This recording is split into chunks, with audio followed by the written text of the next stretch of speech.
blind assumptions often made by people who buy used turntables is that, in fact, the used turntable they're buying has been properly set up and engineered.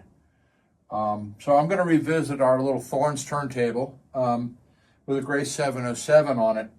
And when you see a picture like this on any number of auction sites, you think, oh, this is wonderful, everything's perfect, you know, all I got to do is buy a cartridge, or maybe it comes with one, and we're good. Well, maybe not. I'm going to show you a couple things about turntables again, particularly if they're using an aftermarket tone arm. And I don't have any problems with aftermarket tone arms. Some of them are actually quite good.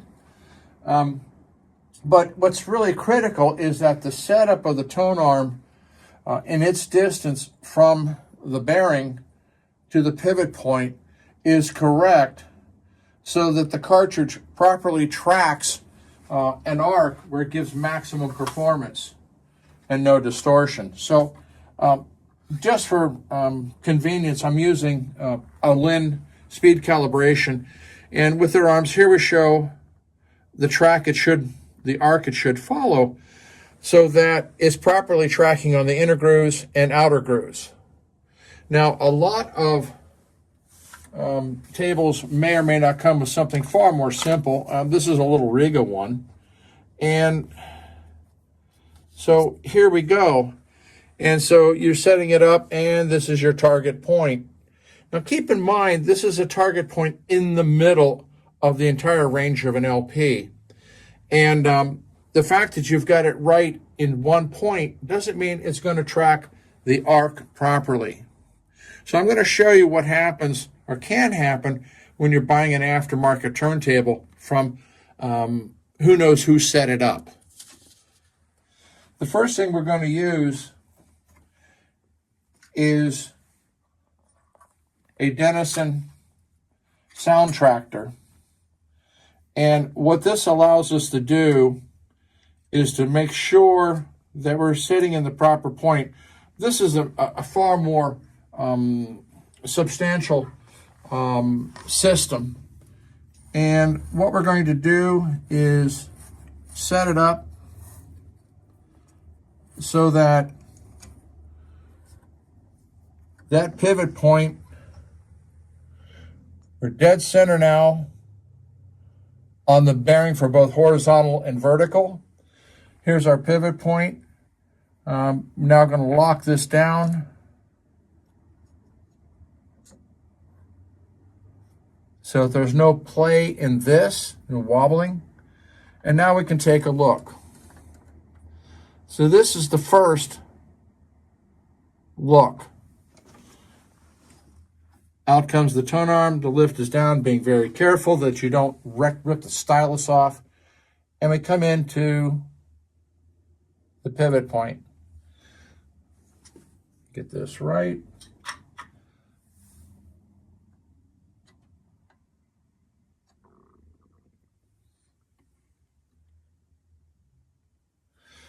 Now, if you look at this, you'll see that the cartridge and where the stylus sets down is actually behind the target point, which means even in the midpoint, it's not going to be tracking properly.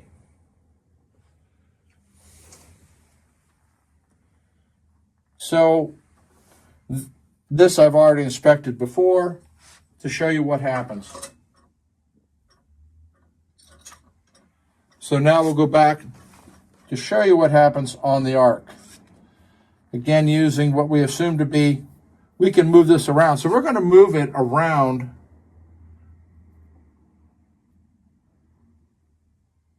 so it properly sits in the pivot point.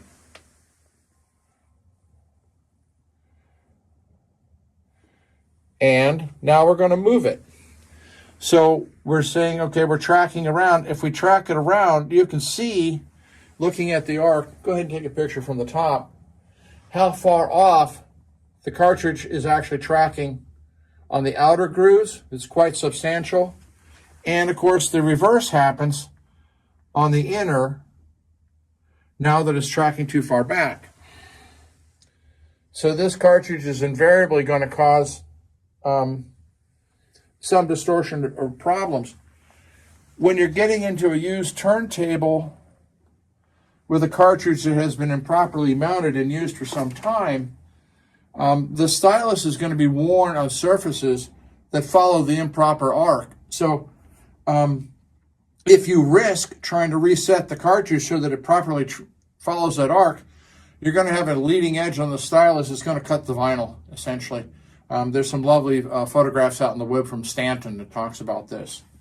So now we get into causation. Because if you notice, the cartridge is mounted as far out as it can. So you have a question of, was the cartridge an improper choice for the tone arm and the overhang that you have? The answer is probably not. Most likely what has happened is that where the arm was drilled into a plate or wood is actually in the wrong position. The arm shouldn't have actually been mounted in a slightly different position, making this distance correct for the overhang of the arm that you're using in the cartridge.